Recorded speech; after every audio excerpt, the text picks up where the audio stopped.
Assalamualaikum warahmatullahi wabarakatuh. Waalaikumsalam warahmatullahi warahmatullahi wabarakatuh. wabarakatuh. Alhamdulillahi rabbil alamin, al-malikil haqqil mubin.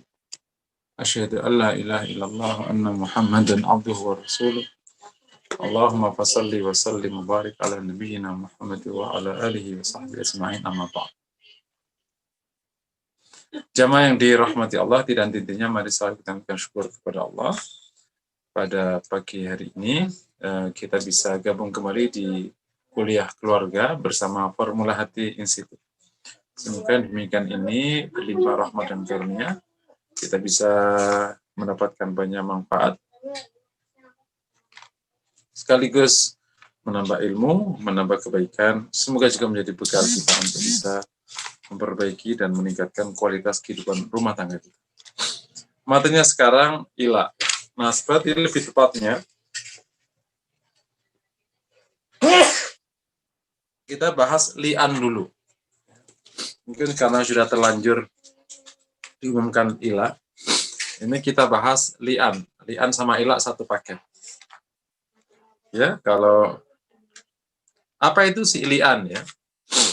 Li'an, ya, ini mungkin istilah bisa jadi agak asing di kalangan sebagian masyarakat, tapi ini sebenarnya hukum yang sangat populer dan wajib diketahui oleh anggota keluarga. Hukum ini berawal dari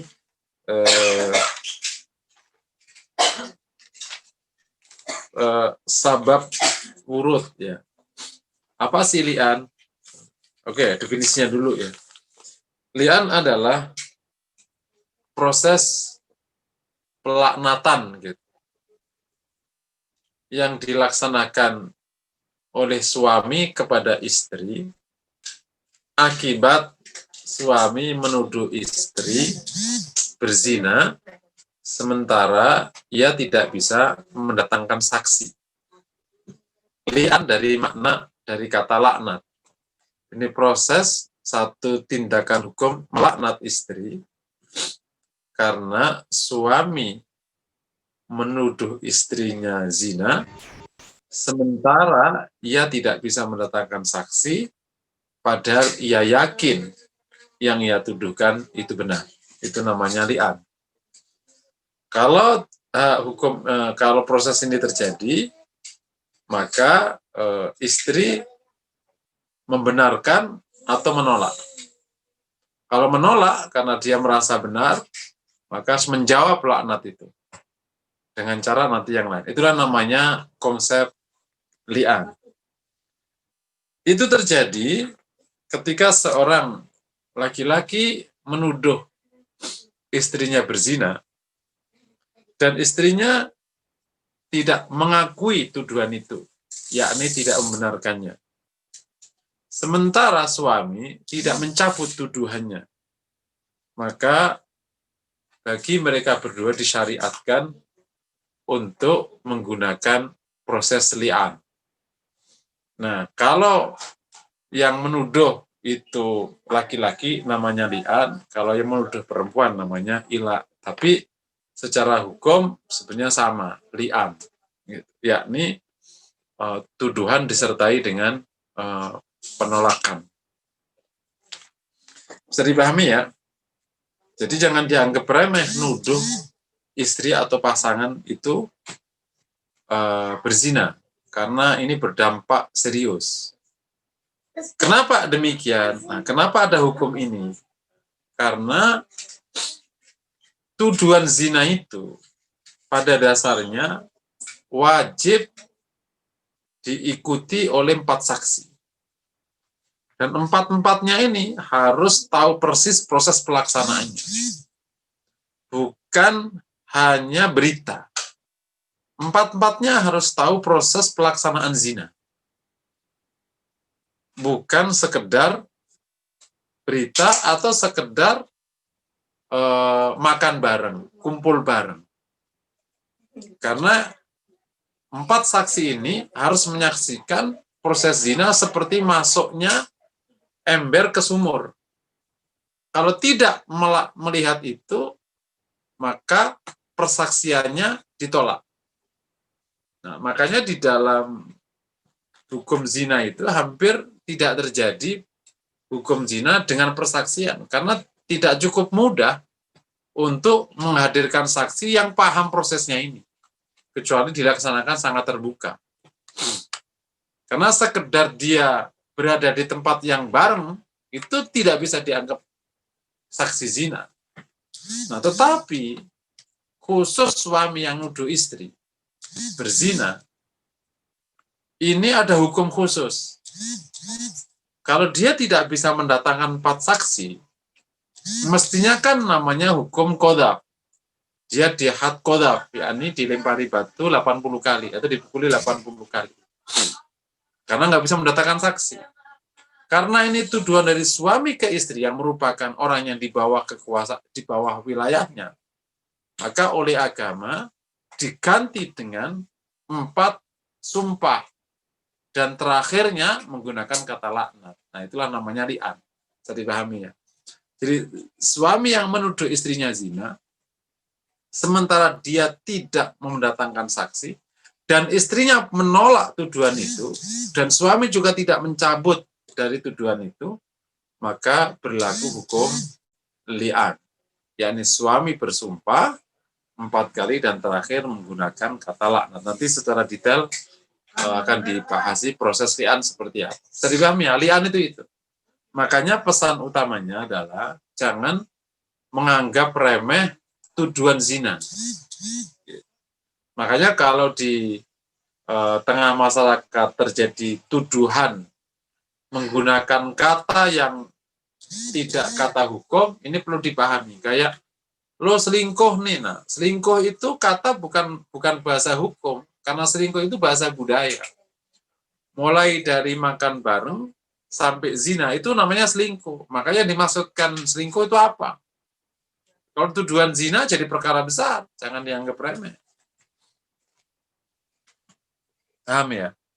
Nah, ini proses turunnya ayat ini atau lahirnya hukum li'an ini berawal dari dialog antara seorang sahabat dengan Rasulullah yang menjadi sabab nuzul ayat ini. Diceritakan oleh Imam Bukhari dari Ibnu Abbas radhiyallahu taala anhuma anna Hilal ibn Umayyah qadhafa imra'atahu 'inda Rasulillah sallallahu alaihi wasallam bi syarikin bin Sahma. Faqala an-nabi al-bayyinah aw hattin fi dhahri. Dari Ibnu Abbas radhiyallahu taala anhu, hadis sahih, bahwa Hilal ibn Umayyah menuduh istrinya dengan zina. Di depan Rasulullah SAW, zina dengan Syarik ibn Sahma. Faqala Nabi, maka Nabi berkata, Al-bayyinatu aw haddun fi dhahri. Yakni ada saksi atau kau dihad pada punggungmu, yakni had qadhaf. Faqala ya Rasulullah, maka Hilal berkata, ya Rasulullah, idza ra'a ahaduna alam ra'ati rajulan yantalik yaltamisul bayyina, kalau seorang laki-laki di antara kita melihat istrinya bersama seseorang, yakni dia berzina, kemudian kita pergi mencari saksi, baca Rasulullah SAW yaqul al-bayyinah wa illa haddun fi dhahri. Tetap harus pakai saksi, kalau tidak kau mendapat had di punggungmu. Faqala walladhi ba'athaka fil haqq, wa ini demi zat yang mengutusmu dengan benar. Inni la shadiq, sungguhnya saya ini benar. Wala yanzilallahu wa la yanzilannallahu ma yubri'u dhahri minal had, dan Allah akan turunkan ayat yang akan membebaskan punggungku dari had. Fa nazala Jibril alaihi salam wa anzala alaihi qawla. Maka Jibril turun dan membawa ayat Allah, walladzina yurmuna azwajahum wa lam yakun lahum syuhada illa anfusahum fa syahadatu ahadihim arba'a syahadatin billah innahu la minas shadiqin. Dan orang-orang yakni suami yang menuduh istrinya sementara ia tidak punya saksi kecuali dirinya, maka dia bersaksi, maka ia bersahadat bersaksi dengan 4 saksi innahu laminas shadiqin, sungguhnya ia adalah orang yang jujur. Wal khamisa anna la'natullahi alaihi in kana minal kadhibin, dan yang kelima dia bersumpah bahwa laknat Allah akan menimpa padanya jika ia bohong. Wa yadra'u anha al-'adzab an tashhada arba'a syahadatin billah innahu laminal kadhibin, dan azab tersingkir darinya jika ia bersaksi, ya, yakni wanita bersaksi 4, yang bersyahadat, ya, dan bersaksi maksudnya 4 persaksian bersumpah dengan Allah, innahu laminal kadhibin, sungguhnya yakni suami termasuk orang yang bohong. Wal khamisah anna ghadaballahi 'alaiha in kana minal shadiqin, dan yang kelima dia bersaksi bahwa murka Allah padanya jika ia adalah orang yang jujur, ya. Yakni turun ayat yang menjelaskan hukum ini, sehingga bagi laki-laki tadi yakni Hilal akhirnya tidak perlu saksi, tapi dia menjalankan proses yang disebut akhirnya itu proses li'an. Maka begitu turun ayat ini, fansarafan nabi ilaiha faja'a Hilal, maka Nabi datang kepadanya, kepada wanitanya, dan Hilal datang. Fasyahid, dan dia bersaksi, wan nabi yaqul innallaha ya'lamu anna ahadukum kadhib,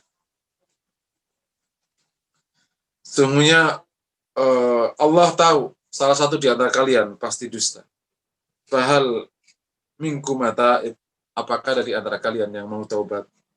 Fasyahidat, maka istrinya juga berani bersaksi. Falamma kana minal khamisah waqafuha, begitu sudah sampai yang kelima, maka mereka menghentikannya. Ya, sebuah tafsir asyaru alaihi bilwaqaf, yakni para sahabat yang sekitar itu memberikan isyarat untuk berhenti, jangan sampai menjawab laknat. Falakaat, yakni lakat itu pelo, nak cara orang Jawa bilang, ya, yakni agak gitu. Wakatat tak tarif, dan hampir-hampir tadi waqalu innahal mujibah, ya. Maka mereka berkata, sahabat di sekitarnya tadi, innahal mujibah, sesungguhnya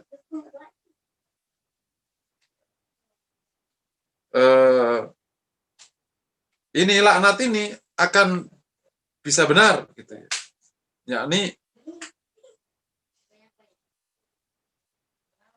Yakni akan memastikan turunnya laknat. Qala Ibnu Abbas radhiyallahu anhu, ya, fatalaqqat wa nakasat hatta dhananna annaha tarji, sampai kami itu menyangka dia akan kembali, yakni kembali dari proses menjawab laknat.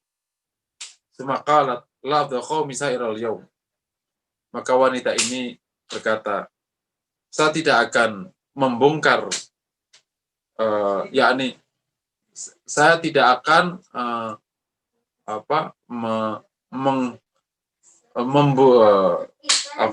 membongkar aib kaum saya sepanjang hari. Saya tidak akan membongkar aib kaum saya sepanjang hari. Famadat, maka dia pergi. Qala Nabi absiruha, Nabi berkata, absiruha, lihatlah dia. Fa in ja'at bi akal hain, dan seterusnya, kalau wanita ini datang dengan anak yang matanya memang tampak ada celaknya, dan seterusnya, hadis panjang, ka fawwali Syarik ibn Sahma, maka itu miliknya Syarik ibn Sahma. Faja'at bi kadalik, dan ternyata wanita ini melahirkan seperti sifat-sifatnya Syarik. Faqala Nabi laula ma madha min kitabillah kana li walaha sya'n, kalau bukan karena telah berlalu dari kitab Allah, maka saya dan dia punya urusan. Yakni dari ceritanya, ya, sebagaimana saya bacakan hadisnya, terjadi situasi yang luar biasa di keluarganya Hilal ibn Umayyah, ya, sudah mungkin bisa dipahami.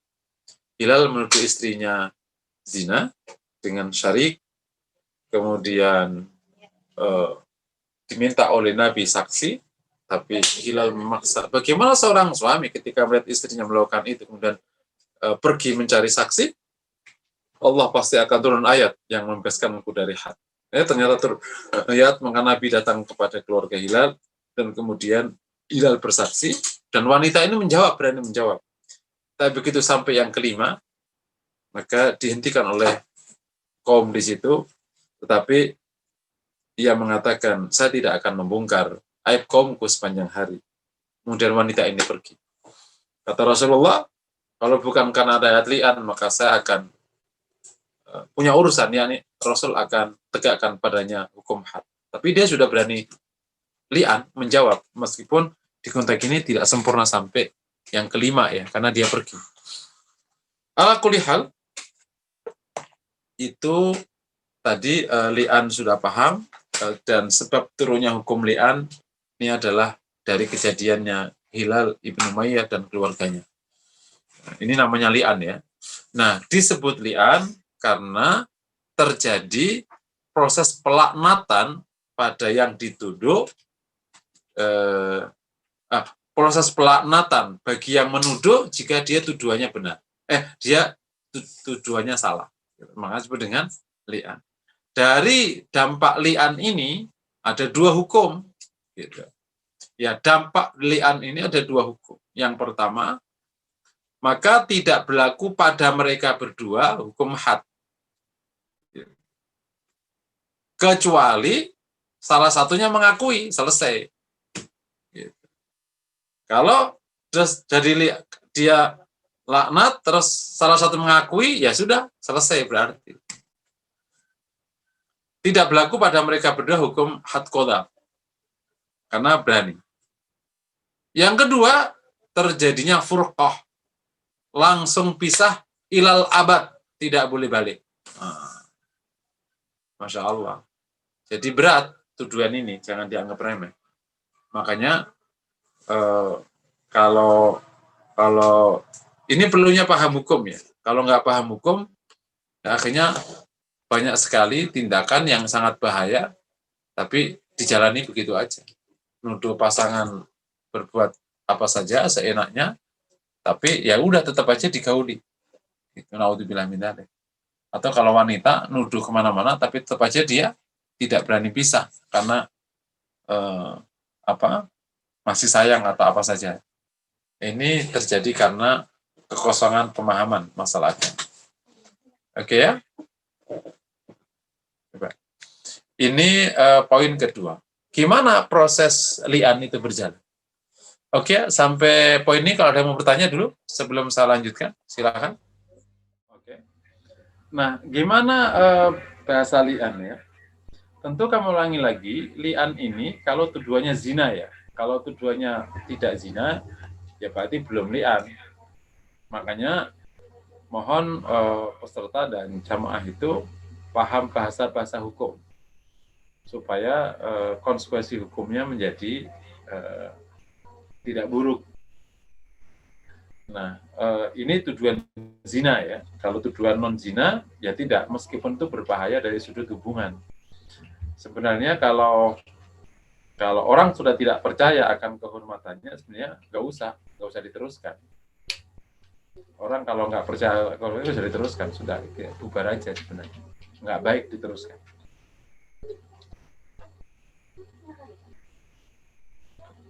Oke, sebagaimana juga di hadis dan juga di ayat, maka li'an itu bahasanya begini.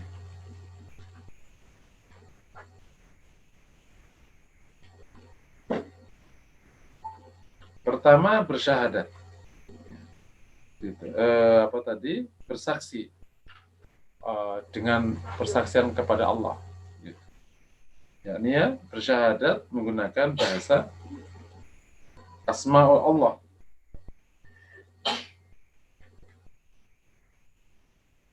Billahi atau wallahi. 4 kali. Kemudian wallahi inni minas shadiqin. Inni la shadiq. Demi Allah saya jujur. Demi Allah saya jujur.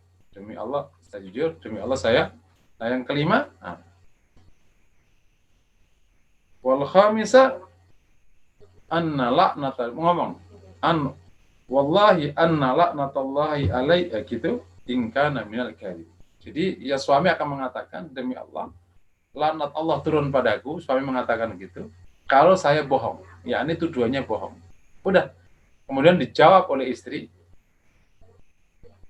demi Allah saya jujur, demi Allah saya jujur, demi Allah saya jujur, demi Allah saya jujur. Dan yang kelima, demi Allah anna ghadaballahi alayya. Wanitanya ngomong murka Allah. Kalau tadi laknat, ini murka. Murka Allah jatuh padaku jika ia benar. Karena yang nuduh kan laki-laki. Udah. Proses li'an selesai. Dampaknya ada dua hukum. Saya katakan. Yang pertama, khat qadhaf tidak lagi berlaku padanya. Kenapa kan? Karena laki-laki berani meli'an. Dan yang kedua, setelah laknat ini berjalan, maka langsung pisah, bukan tolak ya, langsung furqah, fasah rumah tangganya, langsung berpisah tanpa bisa kembali sampai kapan. Dasarnya adalah hadis Rasulullah Sallallahu Alaihi Wasallam. Al-mutala yastami'ani. Hadis Rasulullah al-mutala inani idza tafarraqa la yastami'ani abada. Kata Rasulullah. Orang-orang yang saling melaknat kalau sudah berpisah tidak akan pernah bisa berkumpul selamanya. Dari Ibnu Mas'ud dan Ali bin Abi Thalib berkata, "Madatis sunnah Allah istami al-mutalainan." Sunnah telah berlangsung bahwa orang-orang yang saling melaknat tidak bisa berkumpul. Demikian juga pendapat ya, ini adalah hukum bahwa riwayat juga dari Imam Daruqutni bahwa hadis tadi, bahwa kondisi tadi itu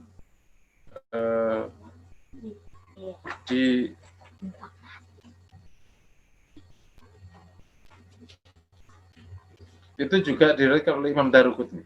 Oke ya. Para ulama berbeda pendapat dalam hal jika kalau seorang laki-laki kemudian menyatakan dia dusta atas tuduhannya, tapi sudah laknat. Maka jumhur mengatakan tetap tidak bisa bersatu kembali. Kenapa? Ya karena sudah ada hadis al-mutalainan idza tafarraqa la yastami'an. Tapi Abu Hanifah mengatakan kalau laki-laki membohongkan dirinya, maka dia dijilid, ya berarti had qadhaf, kemudian dia boleh akad kembali. Ini dalilnya adalah apa? Ya karena dia bohong, hukum melaknat berarti laknatnya dianggap tidak berlaku.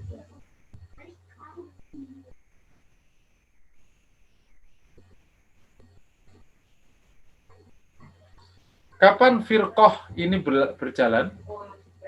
Kata mazhab jumhur, begitu selesai laknat, li'an, ya langsung pisah. Tapi kalau Abu Hanifah, Imam Ahmad dan Thawri mengatakan harus diputuskan pengadilan dulu, baru kemudian pisah. Pisahnya, apakah ini fasah atau tolak? Sebagaimana saya katakan tadi, jumhur mengatakan pisahnya ini pisah fasah. Yakni ya fasah ya nggak mungkin. Sudah bubar, berarti nggak balik. Tapi Abu Hanifah mengatakan ini tolak bain, cerai yang ketiga. Jadi bisa balik, bisa kalau muter. Kalau ada yang tadi yang satu nikah lagi bisa balik lagi. Tapi yang secara umum tampak yang rojih itu pendapat jumhur karena apa? Karena al-mutala inani idza tafarraqa istami'an. Sudah. Tidak bisa kumpul abada. Hadisnya kuat sekali.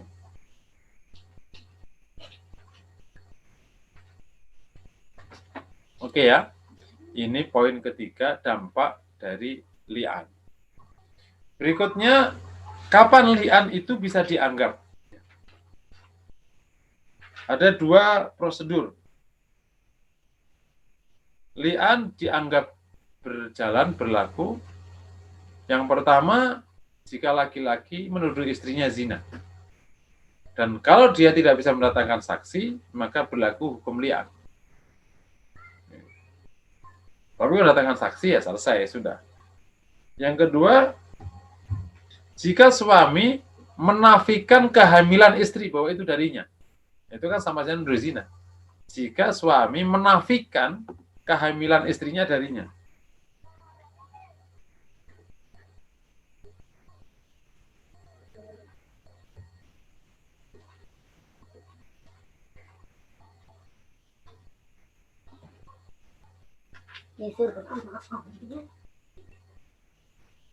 Nah, kondisi kedua, jika suami menafikan kehamilannya.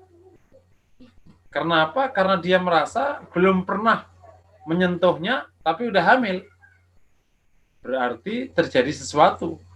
Nah, ini jika suami menafikan kehamilannya, maka juga bisa berlaku padanya hukum li'an kalau mau melaksanakannya. Nah, kalau tidak, ya ini harus mendatangkan 4 saksi, sehingga kalau enggak, ya berarti berlaku padanya hukum had qadha.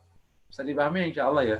Jadi kalau kita pahami dari prosedur ini, li'an itu sebenarnya adalah prosedur yang akan membebaskan suami ketika menuduh istrinya zina, sementara ia tidak punya saksi. Nah, karena dia suami istri yang memang terikat dengan akad yang sangat suci, maka li'an ini adalah solusi untuk mengokohkan kesucian hukum rumah tangga. Nah, mungkin kejadian yang sedikit berbeda dari bahasa li'an, tapi terkait dengan masalah inilah. Kalau ada sekeluarga suami tahu istrinya zina, maka baiknya gimana sebenarnya? Sebenarnya pilihannya tidak harus menuduh, pilihannya banyak. Yang pertama ya cerai aja, selesai, dia nggak terjebak pada hukum had qadhaf atau li'an. Itu juga pilihan yang cukup masuk akal. Karena suatu ketika Rasul didatangi seorang sahabat, ya Rasul, inamraati la taruddu yadalamis. Istriku tidak menolak sentuhan orang yang menyentuh. Kata Rasul, tolika, coraikan. Tapi yang kedua bisa jadi karena marah, karena macam-macam. Sebelum cerai, dia nuduh. Nah, ketika nuduh, akhirnya berlaku hukum saksi. Kalau ada saksi, ya berarti nggak jadi hukum li'an. Nah, yang ketiga akhirnya terjadi hukum li'an. Nah, kalau terjadi hukum li'an, maka konsekuensinya menjadi sangat berat. Nah, kalau pada saat suami udah tahu misalnya istrinya itu zina, kemudian dia juga tidak mau bercerai, maka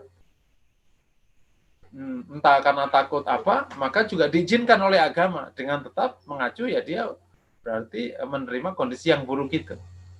Karena di hadis tadi, tapi saya khawatir diriku ikut padanya. Ya kata Rasul, amsik gak? Kalau gitu pegang. Nah, megang dalam keadaan buruk itu. Jadi sebenarnya pilihan sebelum li'an ya bisa aja cerai. Dan itu yang paling baik sebenarnya. Daripada panjang ceritanya ya bisa aja. Nah, kalau kemudian memilih hukum nuduh, ya harus diteruskan menjadi li'an atau nanti yang lain. Bisa dipahami ya insya Allah. Oke, sampai di sini ada pertanyaan, dipersilahkan. Ada Ustadz. Halo Mbak, ada pertanyaan Ya, Mbak? ada Ustadz. Suara saya terdengar nggak ya? Halo ya. Ya Ustadz, ada pertanyaan Ustadz. Halo?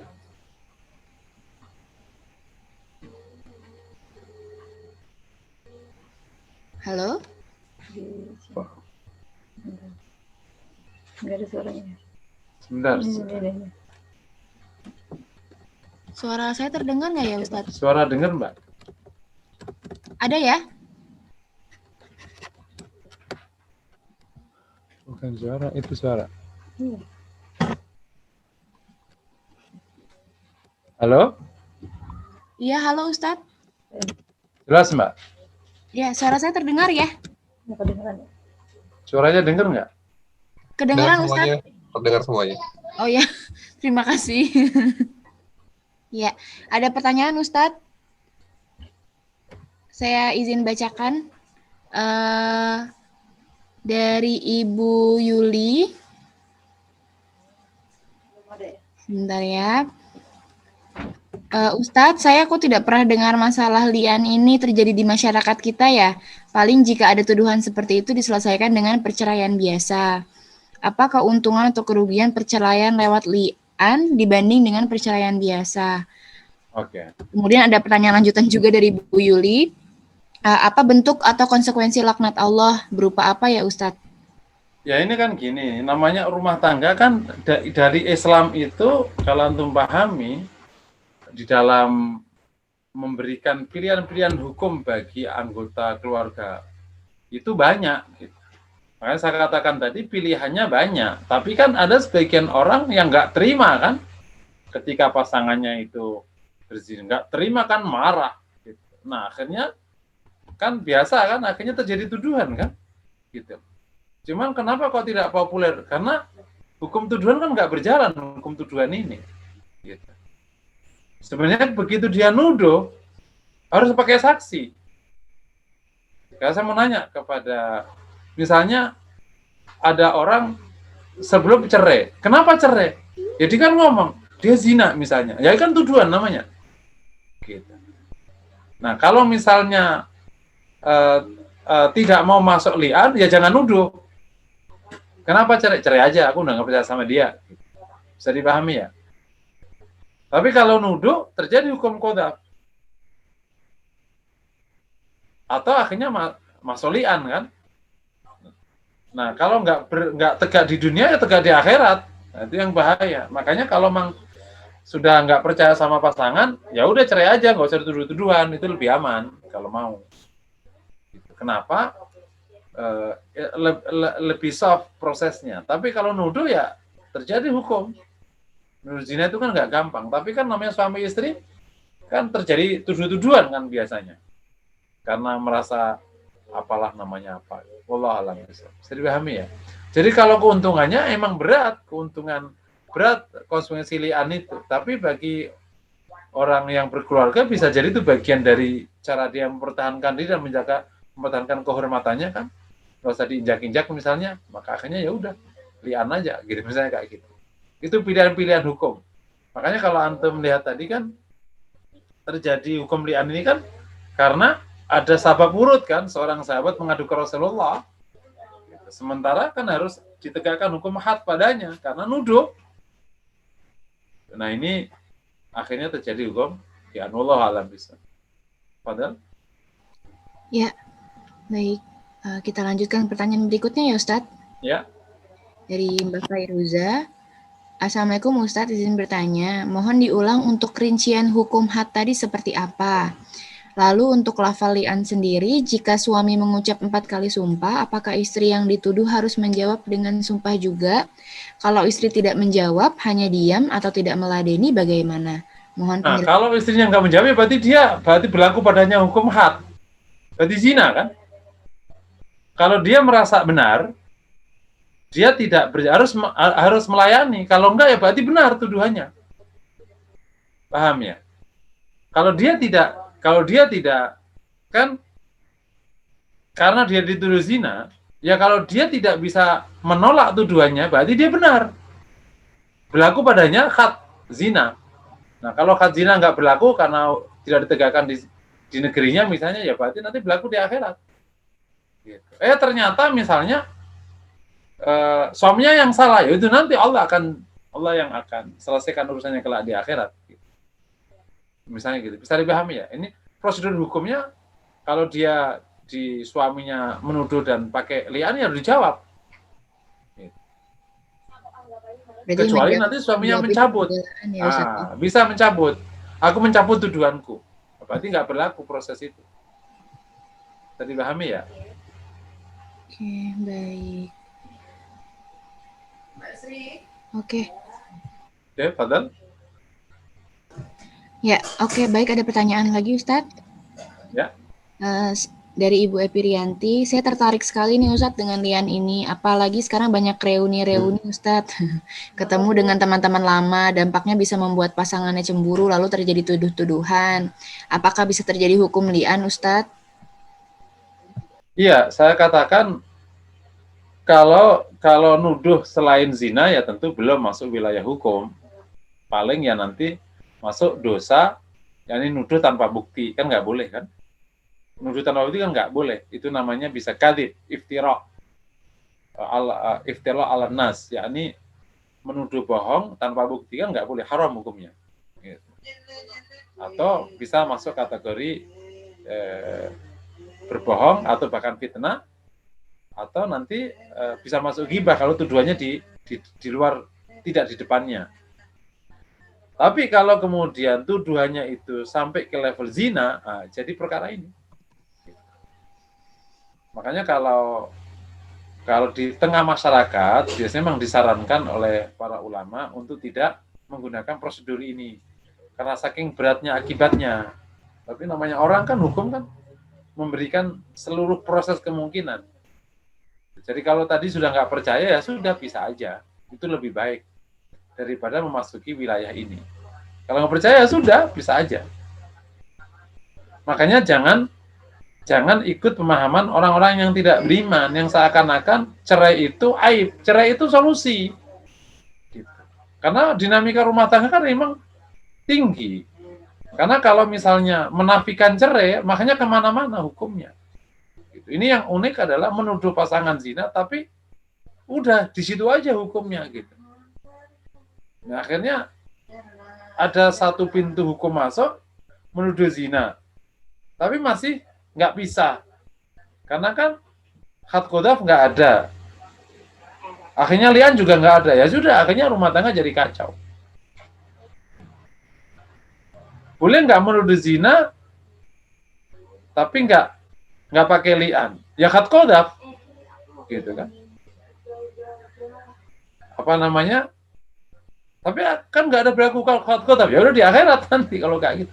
Tapi kalau pakai lian kan berarti secara prosedur hukum kau selamat. Bisa dipahami ya kira-kira ya? Iya, baik. Nah, kalau yang paling baik, kalau memang kondisinya memang sudah tidak bisa dipercaya, atau misalnya apa gitu, itu lebih baik dicari bukti ketidakpercayaannya, kemudian ya udah diputuskan, bisa selesai sudah. Itu jauh lebih baik daripada memasuki wilayah proses hukum yang rumit-rumit ini. Wallahu a'lam bishawab. Ya, baik. Ini ada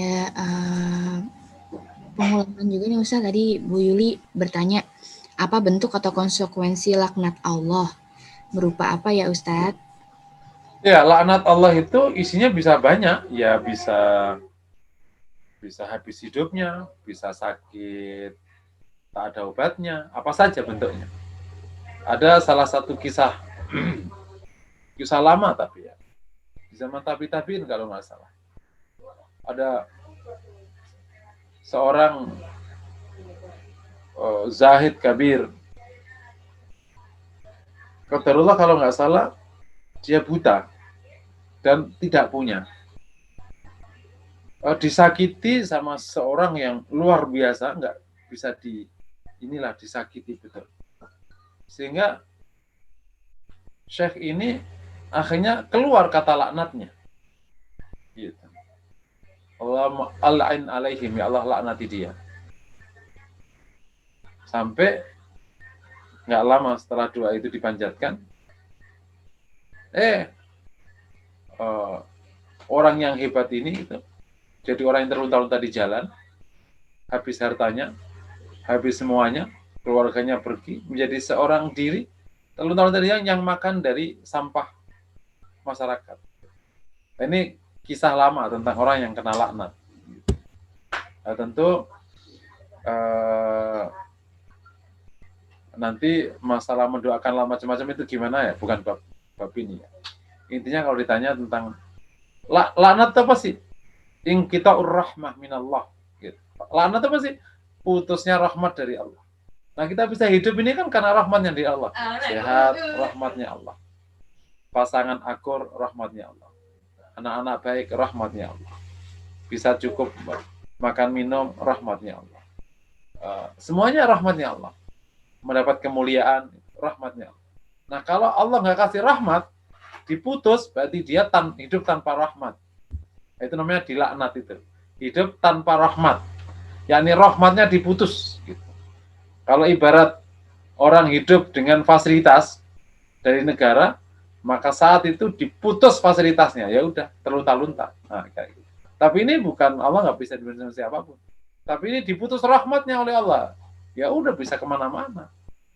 Sehat dicabut, harta dicabut, akal dicabut, ibadah dicabut. Jadi nggak ibadah, sudah hancur lebur, naudzubillah min dzalik. Fadhal. Ya, sebelum dilanjutkan, Bapak Ibu dan teman-teman, apakah ada yang mau bertanya lagi? Ya, mungkin bisa kita lanjutkan dulu, Ustaz. Oke ya, bisa dipahami ya tadi hukum li'an tadi ya. Nah, oleh karena itu, pesan utamanya adalah jangan sebisa mungkin tidak masuki hukum ini, saking beratnya konsekuensi. Yakni apa? Jangan memasuki tuduhan zina. Gitu. Jangan sekali-kali masuki tuduhan zina ke pasangan. Tapi kalau akhirnya menuduh, ya udah berlaku hukum ini. Karena kalau nggak berani hukum ini, ya berarti di-khat qadha. Kalau nggak khat qadha, berarti kalau nggak sekarang nggak dilaksanakan, ya kelak berarti pelaksananya di akhirat. Gitu.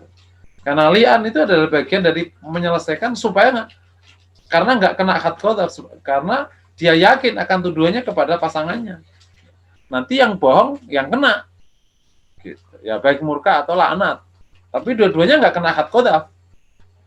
Yang nuduh nggak kena khat qadha. Nah, kalau yang dituduh itu tidak berani, ya berarti dia membenarkan. Ya udah, kena khat zina. Gitu. No, enggak, aku nggak benar. Ya udah, berarti jawab li'annya. Kalau hukum Islam berjalan, misalnya waktu dituduh istrinya, dia nggak mau menjawab laknat. Ya udah kan, berarti tuduhannya benar kan? Kalau ada orang dituduh, ada saksinya benar. Padahal dia nggak benar, ya sudah, bersumpah. Gitu. Menjawab laknatnya. Nah, bahwa dia kan paling tahu tentang dirinya, dijawab. Nah, sampai nanti di lapangan siapa yang kena murka, kena laknat. Gitu. Bisa dipahami. Tapi ya, ini semua terjadi akibat dinamika rumah tangga yang tidak baik. Ya, kalau semoga sih rumah tangga kita baik-baik dan tidak sampai ke hukum ini. Karena apa? Dampaknya berat. Karena akhirnya fasah. Ya, jumhur mengatakan dampak dari hukum. Nah, termasuk tadi ya, termasuk yang juga menafikan anak. Nah, itu sama bagian dari proses yang harus masuki. Menafikan anak berarti kan sama nuduh. Dia sudah berzina. Karena yang dituduh itu istrinya, ya berlaku hukum bayina, saksi, atau akhirnya pakai hukum laknat. Dan karena dampaknya berat, semoga ini semua terhindar dari kita semua. Allah alam bisawab. Baik, tafadhol. Assalamualaikum warahmatullahi wabarakatuh. Alhamdulillah, wassalatu wassalamu ala rasulillah wa ala alihi wasahbihi wa ala amma ba'd. Jangan dirahmati Allah. Tadi kita sudah bahas tentang li'an ya. Sekarang kita bahas ila. Nah, sedikit ada penjelasan. Kalau li'an tadi begitu ya, proses tuduhan. Kalau ila adalah ini berawal dari ayat dasarnya adalah lilladzina yu'luna min nisa'ihim tarabbusu arba'ati asyhur fa in fa'u fa innallaha ghafurur rahim wa in 'azamut talaqa fa innallaha samii'un alim. Al-Baqarah 226 sampai 27. Bagi orang-orang yang mengilah istrinya, maka untuk bertahan 4 bulan, maka kalau fa'in fa'u, maka kalau dia memenuhi, yakni bisa mencabut ilahnya, fa'innallaha ghafurur rahim. Sesungguhnya Allah Maha Pengampun, Maha Penyayang. Wa in azamut talaq, yakni fa'in fa'u, yakni memenuhi hak istrinya. Wa in azamut talaq, kalau mereka menginginkan cerai, fa innallaha samiun alim, Allah Maha mendengar, Allah Maha mengetahui. Apa itu si ila sih? Ya. Ila adalah suami bersumpah untuk tidak menyentuh, menggauli istrinya selama waktu tertentu. Dulu zaman jahiliyah ini terjadi bagi laki-laki yang ingin menyakiti istrinya. Maka diilah, dan waktu itu sampai setahun atau 2 tahun. Dalam Islam masuk kategori ilah jika 4 bulan. Kalau ada sumpah tidak mau menggauli istrinya selama 4 bulan, itu masuk kategori ilah. Karena berarti telah menyakiti istri, sementara tidak digauli baik, sementara tidak mendapatkan status jelas. Jadi ini yang kemudian menjadi dasar tentang hak istri, harus mendapatkan hak dalam hubungan batin itu 4 bulan. Nah, kalau ada suami melakukan itu, maka pilihannya 2. Dia mencabut pernyataannya, berarti namanya wafa, dia memenuhi hak istrinya, maka Allah akan ampuni sumpahnya itu tadi. Meskipun nanti ada bahasan apakah perlu pakai sumpah atau tidak perlu pakai sumpah. Kalau dia sampai 4 bulan kok tidak penuhi hak istrinya, maka dia harus menceraikannya. Kalau tidak menceraikannya, nanti hakim yang akan menceraikannya. Tapi jatuhnya cerai. Meskipun sebagian ulama mengatakan begitu 4 bulan tidak terpenuhi, maka otomatis jatuh cerai. Cerai 1. Nah, nanti ada beberapa pandangan. Cerai 1, cerai bain, dan lain sebagainya. Bisa dipahami ya? Jadi ilah adalah suami yang bersumpah untuk tidak menggauli istri selama 4 bulan. Kalau ada sumpah di bawah 4 bulan, maka tidak masuk kata ilah. Ya, dia harus penuhi aja. Gitu. Tidak boleh ia membiarkan istrinya tanpa ada haknya. Kalau kita perhatikan luar biasa hukum-hukum ini dalam rangka mengkat kesewenang-wenangan laki-laki agar tidak bisa dengan gampang menyakiti istri. Gitu. Dilindungi betul oleh agama. Demikian juga kalau nanti ada istri yang menolak suami, itu kan juga dilindungi oleh agama. Gitu. Ini kan suami yang mau menyakiti istri. Kalau istri menyakiti suami, dilindungi oleh agama.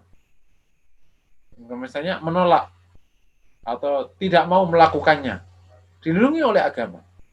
Yang siapapun yang disakiti dilindungi oleh agama. Iya. Nah, ada beberapa bahasan terkait dengan ilah ini. Yang pertama tadi adalah secara bahasa. Tadi sudah kita bahas ya. Salah satu ungkapan yang bisa dikategorikan ilah adalah saya akan menjauhimu. Saya tidak akan mendekatimu. Kemudian saya tidak akan berhubungan denganmu. Atau kalimat-kalimat yang sejenis. Itu juga sudah masuk kategori ilah. Kemudian yang kedua, nah kalau yang dimaksud dengan fa'u tadi, memenuhi itu gimana? Ya, memenuhi yakni dengan cara menggaulinya kembali atau bisa menggunakan kata kembali kepada pakai rujuk. Masalah kedua, para ulama berbeda pandangan tentang hukum ilah. Ada yang mengatakan kalau sudah berlalu 4 bulan, sementara suami belum memenuhi hak istri, maka dianggap sebagai cerai bain. Nah, dianggap cerai bain. Ini mazhabnya Abu Hanifah.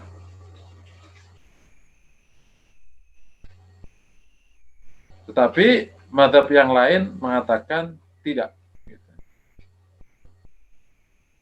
Mazhab yang lain mengatakan tidak otomatis cerai bain. Tetapi setelah masa 4 bulan, pilihannya suami penuhi nggak istrinya. Kalau nggak menuhi, maka dia harus mencerai. Jadi dipilihannya, udah 4 bulan berlalu nih, kau penuhi atau kau cerai. Nah, kalau suami menolak dua-duanya, memenuhi enggak, cerai enggak, maka hakim yang akan menceraikannya. Dan jatuh menjadi cerai satu. Ini pendapatnya jumhur. Kalau pendapatnya Abu Hanifah, langsung jatuh cerai bain tanpa dimintai pendapat ke suami. Dasarnya wa nazamu tolak. Masalah yang ketiga, apakah ilah itu jatuh waktu marah atau tidak jatuh waktu marah?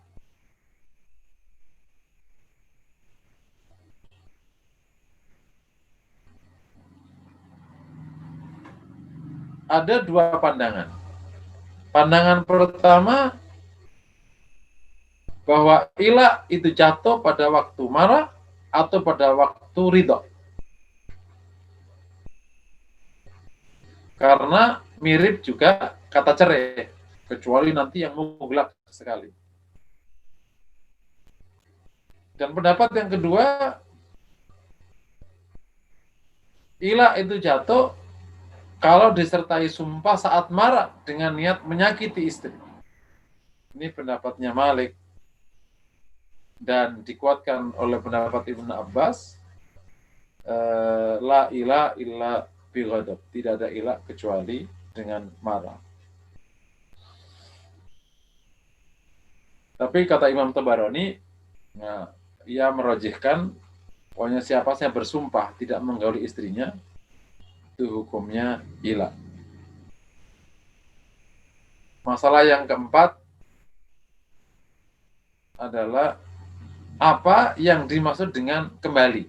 Jadi gimana kalau kan dituntut untuk kembali, yakni jangan menyakiti istri. Ada 3 pendapat. Yang pertama, harus bisa menggunakan jima bagi yang tidak ada udzur atau selain jima yang menandakan dia kembali. Misalnya, aku rujuk kau atau apa. Jadi jima dan non-jima. Yang kedua, bahwa harus ada hubungan suami istri jima. Baru disebut dengan kembali. Sehingga kalau kembali ya tidak berlaku hukum ilah. Yang ketiga, cukup tidak harus jima, tapi cukup dengan pernyataan kembali. Atau aku akan penuhi hakmu kembali. Itu juga sudah dianggap kembali terpenuhi hak istri dan tidak berlaku hukum ilah kembali. Ya, masalah berikutnya, apakah ilah harus pakai sumpah atau dia pakai sumpah? 2 pendapat. Harus menggunakan sumpah. Yang kedua,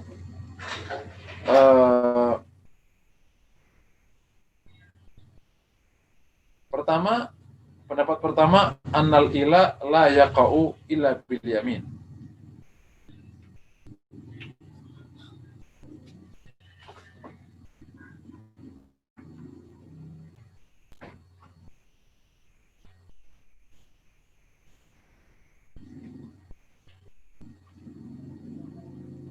Yakni sumpah billah, ya harus menggunakan kata Allah.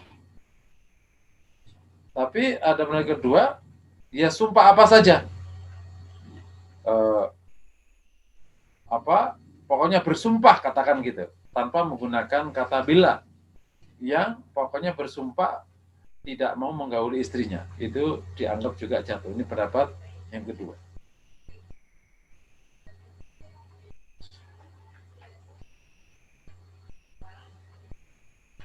Masalah berikutnya,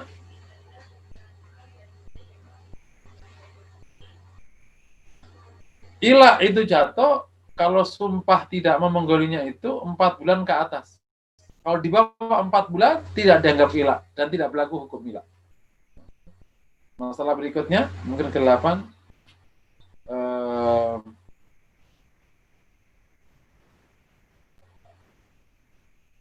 bahwa jumhur ulama mengatakan ilah berlaku bagi istri yang sudah digauli atau belum digauli. dua-duanya bisa jatuh hukum ilah. Oke. Mungkin sampai di sini masalah ilah. Kalau ada pertanyaan dipersilahkan. Selebihnya saya ada beberapa hal yang mau disampaikan. Fadal, kalau ada pertanyaan. Ya, baik. Silahkan Bapak, Ibu, dan teman-teman jika ada yang mau bertanya, boleh langsung raise hand atau diketik di chat room juga boleh. Terkait sesi kedua kita tentang hukum ilah yang sudah dipaparkan oleh Ustadz Muhsin yang tadi. Ya. Dari chatroom maupun raise hand belum ada, Ustadz? Belum ya? Ya. Ada, Mbak? Belum ada, Ustadz. Ini tadi di room chat ada info terkait link channel YouTube dari kajian-kajian sebelumnya. Oke.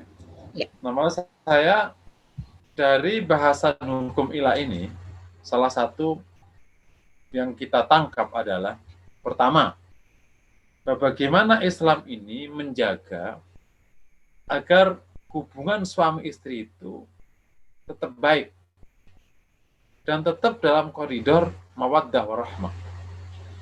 Sehingga seluruh perilaku yang menyakiti salah satu pasangan harus mendapatkan keputusan terbaiknya. Terlebih hukum-hukum ini memang ada sebab nuzulnya. Dulu jahiliyah begini, sehingga Islam menata.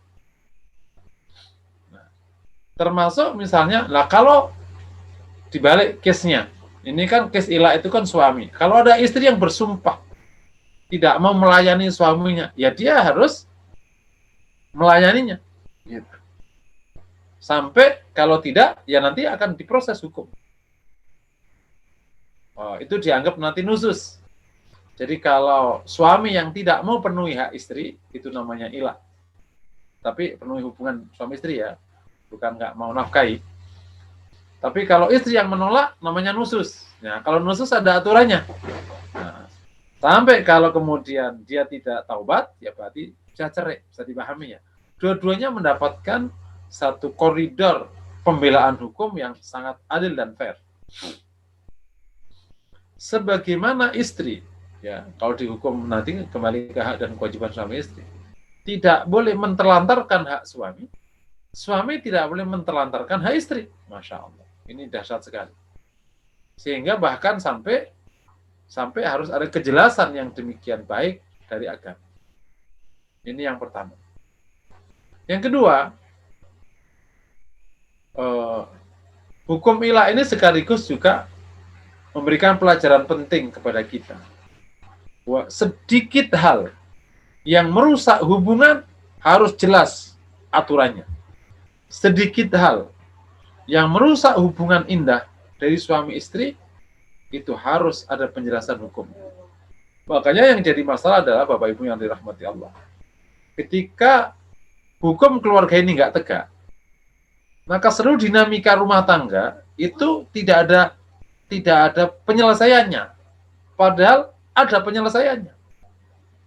Ibarat kata, orang yang berada di dalam satu ruangan yang memungkinkan untuk berselisih, tapi sama-sama tidak mau komit sama aturannya, ya, atau nggak tahu aturannya, ya repot. Nah, yang terjadi akhirnya tadi kan, yang kalau tadi hukum yang pertama li'an-li'anan, yang akhirnya pakai ilah-ilahan, maksudnya entah kabur kemana nggak mau, bertemu menggauli nggak mau, bersumpah menyakiti, dan lain sebagainya. Jadi ini semua terjadi karena al-jahlu biddin, ya, bodoh dari agama, sehingga semua dinamikanya seakan-akan tidak tercover. Padahal seluruh dinamika dalam rumah tangga sudah ada cover hukumnya. Penyelesaiannya begini. Ini dimaksudkan apa tadi? Agar bangunan rumah tangga ini benar-benar menjadi bangunan indah. Gitu. Karena Islam sangat menghormati organisasi ini, bangunan ini, bahkan ditempatkan menjadi akad yang suci, ya, mitsaqan ghalidha. Tidak boleh dirusak, disakiti oleh apapun dan oleh siapapun kecuali Allah izinkan. saking sucinya hubungan ini. Kenapa? Karena dari hubungan ini lahir kehidupan yang berlangsung, karena ada generasi. Itulah hikmah. Begitu hubungan ini rusak, maka rusaklah yang melangsungkan kehidupan. Jadi generasi yang lahir dari rumah tangga yang rusak, naudzubillah min dzalik, itu dahsyat sekali rusak. Dan sekarang kita hadapi situasi itu. Situasi yang nggak terbangun, sangat indah. Tapi ala kulli hal, pesan ini semoga bisa memberikan arahan ke kita semua ya, untuk menjaga situasi yang sangat indah dalam hubungan rumah tangga yang digambarkan oleh agama. Walahunna mithlul ladzi 'alaihinna bil ma'ruf walirijali 'alaihinna darajah. Bagi wanita mendapatkan hak pergaulan ma'ruf sebagaimana ia wajib mempergauli suaminya, istrinya dengan ma'ruf. Sehingga sesedikit apapun dalam rumah tangga sudah harus diatur sedemikian ketat, jangan sampai terjadi penyakit. Yang ketiga, dari li'an sama ilah ini kita dapat pelajaran penting bahwa tidak boleh gitu. Jadi usaha untuk membangun keluarga yang indah itu, yang mungkin bahasa sekarang namanya sakinah wa warahmah, itu adalah usaha yang harus dijalankan detik per detik, menit ke menit, sehingga tidak boleh ada satupun hal yang merusak hubungan ini. Masya Allah, nggak boleh ada satu yang merusak hubungan ini. Hubungan yang saling percaya, saling menghormati. Tapi semua itu koridornya agama. Jangan emosi, jangan budaya. Karena kalau emosi dan budaya, masing-masing punya pandangan. Contoh, misalnya, apa budaya? Budayanya misalnya, yang secara syar'i tidak pantas dipersoalkan, tapi menjadi dipersoalkan. Atau dibalik, yang secara syar'i dipersoalkan, malah nggak bisa. Contoh, misalnya pasangan tidak sholat, itu dipersoalkan. Tapi bisa jadi karena rujukan bukan agama, malah nggak dipersoalkan. Suami dakwah,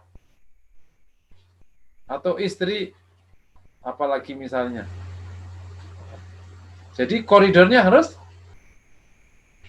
syariah. Nah, sehingga tatanan harmoninya itu memang kokoh karena syar'i. Karena kalau tatanan harmoninya atau ma'rufnya itu budaya, masing-masing punya pandangan berbeda dan masing-masing bisa nyaman nggak nyaman. Tapi kalau syariat satu, nah itulah diperlukan.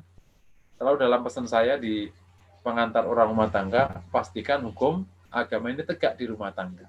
Hukum ya begini-begini ini ya, kemarin mulai bahasan dan kewajiban, ada hukum cerai, hukum ini. Begitu ini ditata, insya Allah kokoh rumah tangga dan semoga harmoni. Kalau enggak bisa gimana? Ya ada penyelesaian, namanya cerai, namanya khulu, namanya apa sih? Ya, sehingga orang ini tidak terlunta-lunta dalam masalah. Gitu. Orang boleh kena masalah, tapi tidak boleh terlunta-lunta dalam masalah. Harus ada solusi. Nah, sebagaimana ini ada ilah, ada li'an ini, solusi atas masalah yang muncul dalam rumah tangga. Masya Allah ya, 3 pelajaran penting dari bab ini, li'an dan ilah ini, supaya kita bisa mengambil pelajarannya, menjaga kehormatan dan harmoni rumah tangga sampai kapan. Sebagian saya sampaikan, kita berharap pasangan kita ini bisa menjadi pasangan sampai di akhirat nanti. Dan ketika suami istri itu sampai di akhirat, maka istrinya menjadi istilahnya itu menjadi pasangan terindahnya di akhirat nanti. Di samping yang bisa jadi diberikan oleh Allah kepada lakinya dari huril lain yang ada di surga. Allah a'lam bishawab. Silakan ada pertanyaan. Ya, Masya Allah. Amin sekali doa dari Ustadz. Ada pertanyaan sedikit dari Ibu Epirianti, Ustadz. Ya, Pak, gimana Mbak? Ya, ada pertanyaan dari Ibu Epirianti. Apa hak istri yang diila suami, Ustadz? Justru ilah itu karena suami udah nggak mau kepada istri, gitu. Jadi nggak mendekatinya, nggak mau hubungan, nggak mau ngasih nafkah, nggak mau ngasih apa. Gitu. Makanya hukum yang berlaku dia harus penuhi. Gitu. Kalau nggak memenuhi ya harus cerai. Gitu. Sampai dikasih batas 4 bulan, paham ya? Jadi disebut ilah karena suami nggak mau penuhi. Gitu. Dan simbolnya adalah tidak mau penuhi hak hubungan suami istri, hak jima itu. Itu kan sudah seakan-akan sudah tidak mau kan, gitu. Karena simbol dia masih mau sama pasangannya kalau dia masih mau berhubungan. Itu kan karena itu sul akad nikah, inti di akad nikah kan hubungan suami istri itu. Nah, ketika dia sudah tidak mau, ya berarti yang lainnya lebih tidak mau, gitu. Kalau misalnya dia masih ngasih nafkah tapi nggak mau jima, itu ilah namanya, gitu. Karena ilah itu fokusnya di hubungan suami istrinya tadi. Nah, ketika diilah, maka pilihannya suami wajib penuhi. Ya penuhi semua. Nah, kalau sampai kasih 4 bulan kok nggak dipenuhi, ya berlakulah hukum ilah tadi. Maka dipanggil oleh pengadilan istilahnya, disuruh milih. Engkau bisa penuhi, benar batas terakhirnya 4 bulan loh. Penuhi atau nggak mau penuhi. Kalau nggak penuhi berarti cerai. Gitu. Mau cerai dia, kalau nggak mau cerai, hakim yang mencerai. Nah, itu yang kemudian jatuh satu bagi jumhur, bagi Abu Hanifah jatuh bain langsung, wallahu a'lam bishawab. Jadi ilah itu karena suaminya nggak mau istilahnya. Nah, ini makanya kalau nggak mau kan ya sudah nggak mau ya udah ya dibahas gitu. Tidak perlu bersumpah tidak mau. Terus gimana baiknya? Wallahu a'lam bishawab.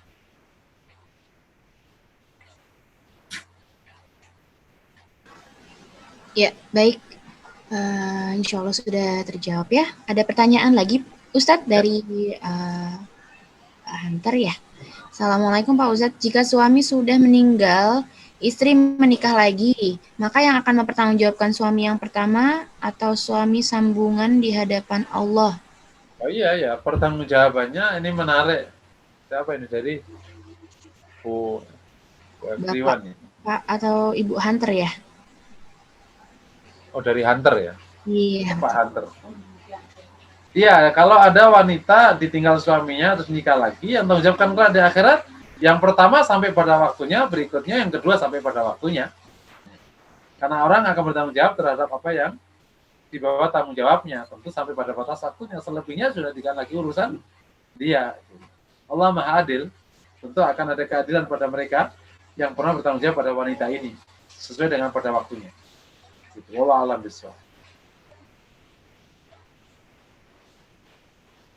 Nah, di sini sekedar mengingatkan kembali di dalam kewajiban suami ya, yang akhirnya menjadi hak istri, bahwa ada kewajiban mendidik istri kan. Nah, ini yang memastikan istrinya menjadi soleh dan menjadi solehah, itu kewajiban suami, yakni ya sampai pada masa dia menjadi suaminya. Begitu kalau udah cerai ya udah sampai pada batas cerainya itu. Kalau dia pindah lagi 4 kali 7 kali ya yang bertanggung jawab ya pada masanya masing-masing itu. Wallahu a'lam bishawab. Bisa dipahami insya Allah ya. Ya, baik. Apa Bapak Ibu dan teman-teman, apakah ada pertanyaan lagi? Dipersilakan. Saya ingin tanyakan ya, berarti masalah li'an udah paham ya, dan ilah paham ya. Tentu hukum li'an, hukum ilah ini sebisa mungkin dihindari. Tapi kalau terjadi ya terjadi akhirnya, berat sekali kan hasilnya. Ya.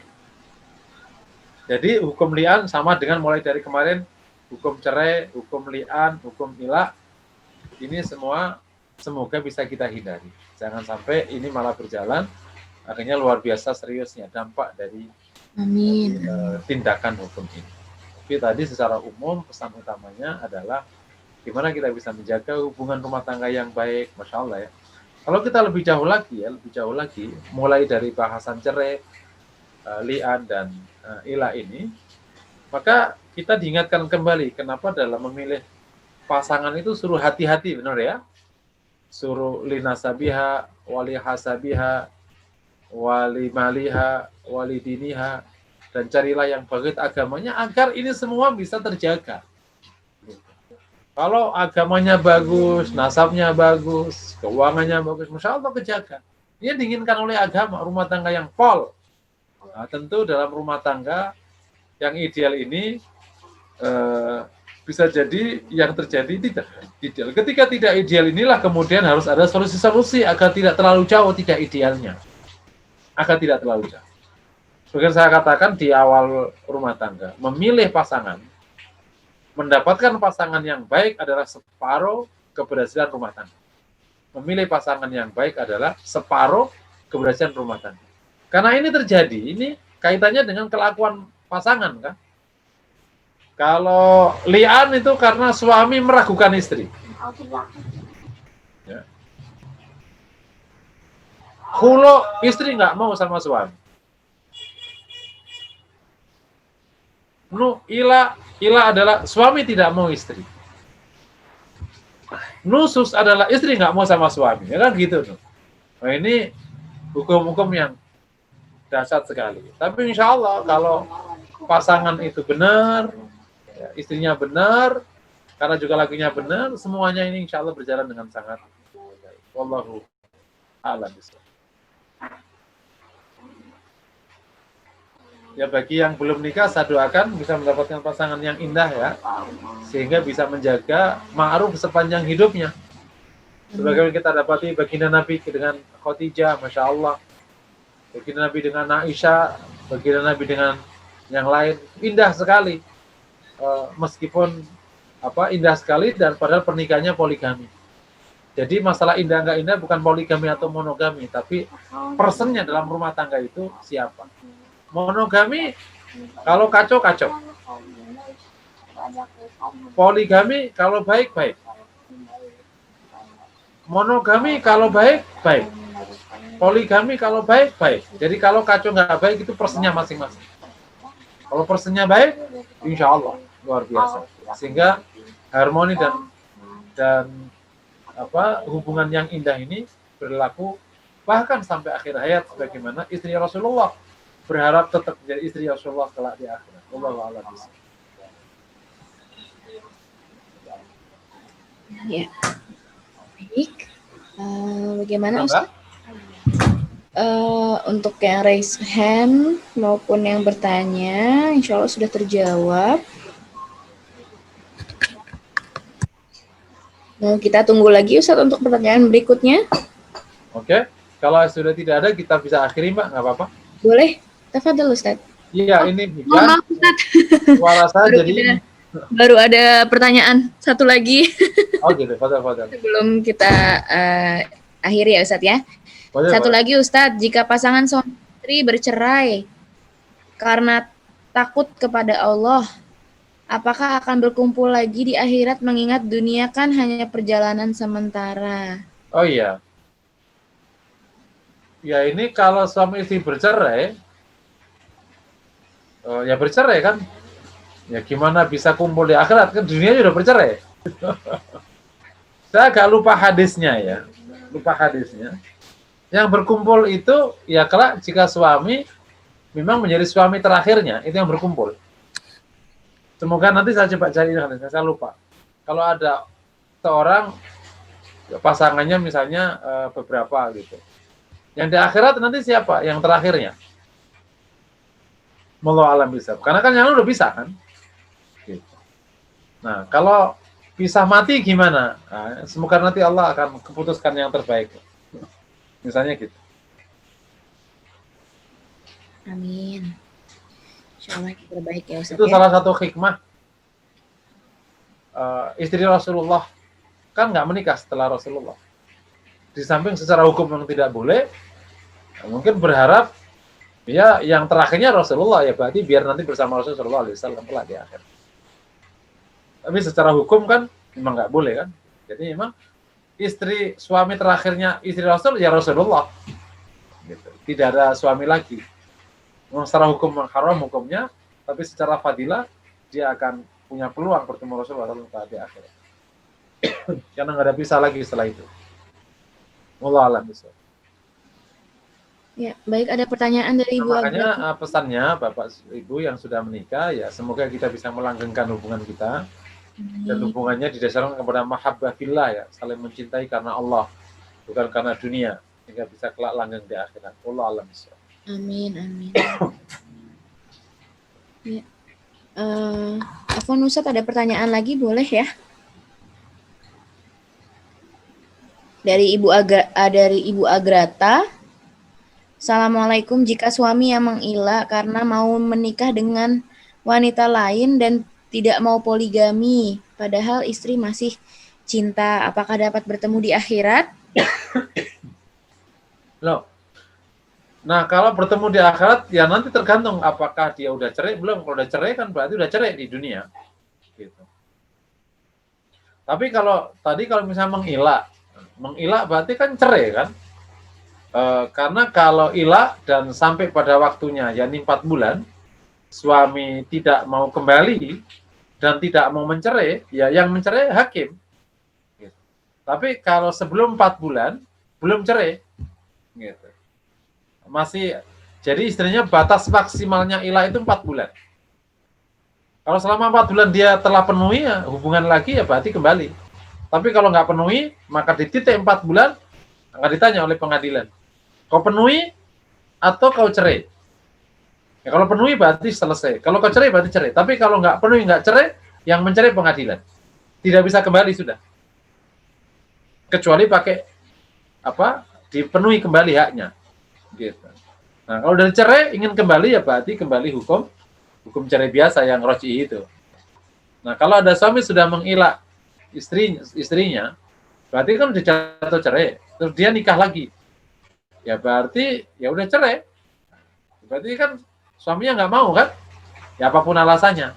Tapi istrinya masih suka. Ya dipertahankan gimana caranya? Jangan sampai suaminya kabur. Misalnya kayak gitu.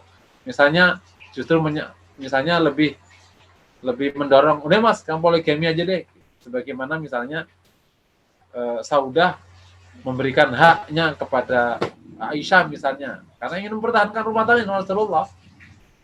Boleh nggak? Ya boleh aja. Itu kan hubungan akad yang gimana saling menjaga kebaikan masing-masing. Wallahu a'lam bishawab. Memang ada beberapa tipe laki-laki yang nggak mau poligami. Kalau dalam survei itu sekitar 48 ya. Yang mau poligami itu 52. Yang 48 enggak. Nah, saya pernah sedikit cerita ini. Pernah ngadepi kasus.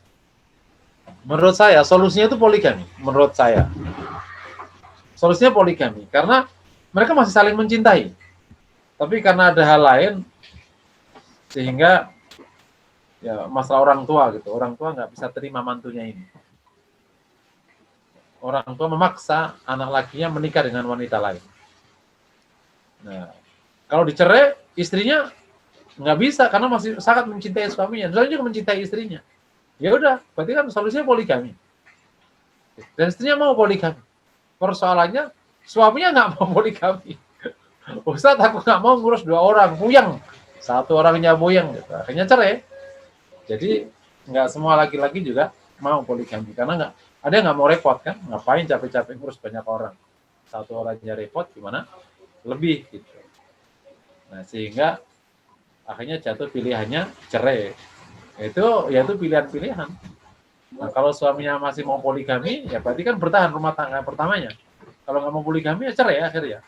Kalau cerai gimana ya? Di akhirat ya udah cerai, pokoknya udah di akhirat. Allah a'lam bishawab. Ya, baik. Ini mungkin ada pertanyaan tambahan dari Bu Agrata, Ustadz. Apakah berdosa seorang istri yang masih mencintai suami yang telah menceraikannya? Agak keras, Mbak. Hujan. Oh. Baik.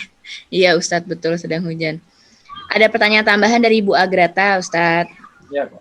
Apakah berdosa seorang istri yang masih mencintai suami yang telah menceraikannya? Oke, Masya Allah. Gitu. Apakah berdosa seorang istri yang masih mencintai suami yang telah menceraikan ya? Ya, betul, Ustadz. Oke. Kalau hanya kondisi hati, ada kondisi hati yang tidak ada implementasi apapun. Contohnya misalnya bermesraan, bertemuan, itu tidak dosa. Kenapa? Karena hati bagian dari yang tidak bisa dikendalikan. Ya, Cinta itu kan bukan, ayo, hei, cintalah padaku, kan nggak bisa. Cinta itu ya tiba-tiba suka aja sama dia gitu, suka, nggak bisa lupa gitu. Itu sesuatu yang nggak bisa dikendalikan. Yang dikendalikan adalah tindakannya. Tapi ketika dia misalnya ngajak ketemu, kholwah, macam-macam, itu baru nanti ada hukum dosanya atau tidak. Kalau sekedar cinta, ya ini sesuatu yang di luar kendali manusia. La yukallifullahu nafsan illa wus'aha. Gitu. Ya kan ada experience hidup bersamanya gitu. Mau di konteks kayak gini sebenarnya juga perlu dijaga. Ya, pesan saya kalau itu kan ada satu case yang sangat buruk tapi baik gitu. Kan ada laki-laki yang mendapati istrinya itu buruk. Lapor ke Rasulullah kan. Ceraikan kata Rasul. Karena wanitanya ini nggak menolak permintaan orang, ya, ini zina maksudnya. Kata Rasul, ceraikan. Tapi kata laki-laki, ya Rasulullah, saya takut hatiku ikut padanya. Ya ini masih mencintainya. Ya udah, peganglah. Gitu. Jadi maksud saya, terkadang dalam rumah tangga itu memang keuntungannya bukan masalah yang besar, hanya kecil, menjaga kehormatan. Itu juga bisa menjadi sebab orang bisa menikah. Karena menjaga kehormatan supaya tidak zina aja, itu sudah perkara besar. Gitu. Supaya tidak zina itu perkara besar, jangan dianggap remeh. Nah, makanya di konteks hadis tadi kan daripada laki ini zina, ya mendingan yang zina kan satu aja gitu. Bahkan nanti bisa dijaga kembali, bisa taubat istrinya. Gitu. Sama ketika wanita masih mencintai, mestinya dipertahankan suaminya. Kalau ternyata suaminya menikah sama orang lain, ya udah, ya kau dorong aja poligami supaya engkau tidak berzina dengannya. Gitu. Karena nanti kalau akhirnya cerai, malah nanti kau yang berzina padanya. Nah, tapi kalau memang sudah suaminya udah nggak mau sama sekali, ya udah, ya berarti harus ditepak dadanya. Udah nggak mau, diapain? Sama saja kalau suami ingin sama wanita, wanita udah nggak mau sama sekali, udah nggak mau, ya udah. Jadi kulo kan berarti ya. Udah nggak mau kok. Ya nggak bisa dia apa-apa, itu kan bab yang nggak bisa kan. Tapi kalau seandainya karena istri ini masih mencintai suaminya misalnya, maka poligami menjadi pilihan. Karena harus menjaga kehormatan wanita ini ya, daripada nanti dia zina sama mantan suaminya, ya mendingan dia tetap halal gitu. Dan suaminya mungkin menginginkan yang lain, ya biarin aja. Itulah salah satu dinamika dalam hidup. Ideal tergantung mana dia memandang. Bagaimana kalau misalnya, lah kalau istri udah nggak mau sama suami gimana? Ya kan nggak bisa poliandri kan? Ya udah, kalau dipaksa ya malah bahaya, nanti malah istrinya malah zina nanti ketemunya. Ya udah, saling menjaga. Wallahu a'lam bishawab. Dalam rumah tangga mirip dengan bab yang lain. Ada yang bisa kau dapatkan, ada yang nggak bisa kau dapatkan. Bahkan kalau surveinya itu 54%, pasangan itu tidak mendapatkan yang diinginkan. tinggal sabarnya aja. Jadi 54% pasangan itu nggak mendapatkan yang diinginkan. Bahkan surveinya ingin tidak jadi nikah. Gitu. Kalau bisa batal nikahnya. Itu survei. Tapi survei ini di negara barat ya. Di sini yang nggak tahu persentasinya. Tapi intinya cukup gede. Laki-laki yang nggak mendapatkan istri idamannya dan istri yang nggak mendapatkan suami idamannya. Wallah alam bisa. Makanya nikah itu sebenarnya ya dianggap satu sisi merupakan kenikmatan, satu sisi ujian ya. Ya kalau mendapatkan kita berarti syukur, ya kalau enggak ya itu ujian aja.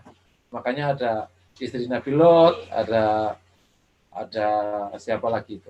Istri yang enggak ideal itu. Ada suami yang enggak ideal kayak Fir'aun, itu suami enggak ideal ya.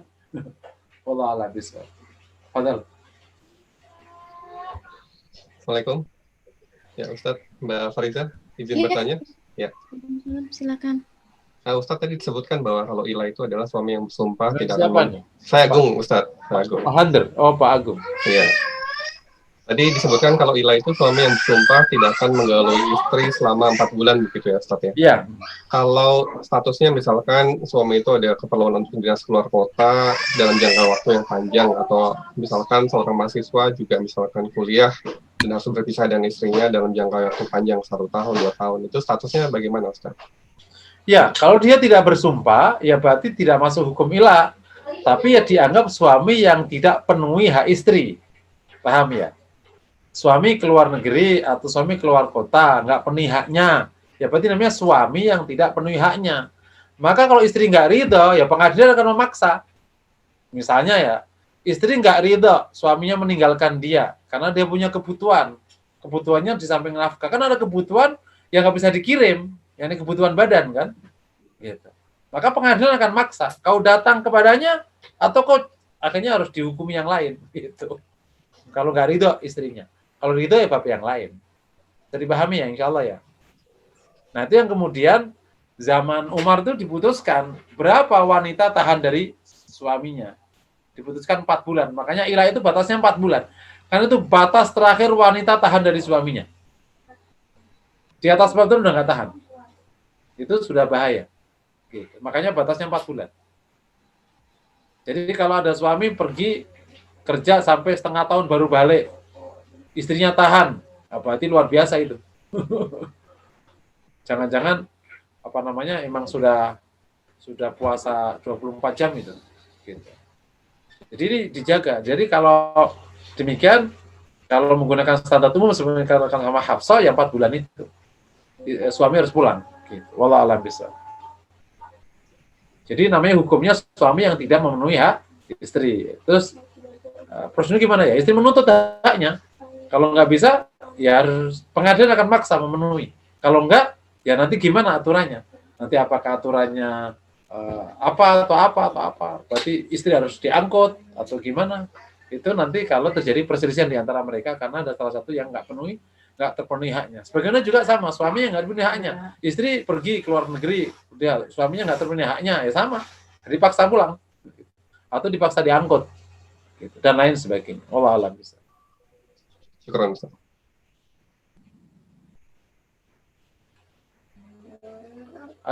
Ada pertanyaan lagi itu dari siapa itu, Mbak? Maaf Ustaz, tadi masih di mute. Dari Ibu Epirianti, apakah sama Ila dengan Idah Ustaz? Oh beda, ilah itu kan sumpah laki-laki tidak mau menggauli istrinya. Kalau idah itu masa tunggu dari cerai sampai selesai yang 3 bulan itu. Paham ya? Idah itu kalau ada seorang wanita dicerai atau meninggal suaminya, maka ada masa idah namanya. Idah itu hitungan sebenarnya. Jadi hitungan masa sampai wanita ini halal nikah lagi. Kalau suaminya ingin balik, harus balik di masa hitungan ini. Kalau di masa hitungan ini nggak balik, ya berarti nanti si istri bisa nikah lagi setelah itu. Iddah itu 3 bulan ya. 3 kali sucian. Allah alam bisa.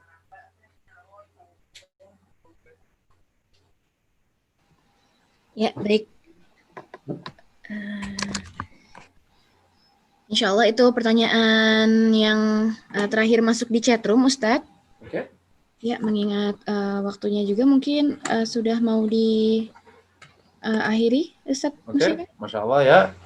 Di beberapa minggu terakhir kita bahas beberapa hukum yang memang sangat real di masyarakat dan berjalan. Semoga semua bisa dipahami dan terhindar dari masalah keburukannya ya. Kita rumah tangganya jadi baik. Bismillahirrahmanirrahim. Kita sama-sama berdoa semoga Allah kabulkan doa kita. Astagfirullahaladzim. Astagfirullahaladzim. Rabbil alamin. Alhamdulillah. Wassalatu wassalamu ala Muhammadil alamin. Innaka Hamidum Majid. Ighfir lana wa tawwabur rahim. Ighfir lana wa lidina kama rabbawna shighar. Allahumma ati nufusana taqwa zakata khair man zakkaha ya rahman ya rahim irhamna.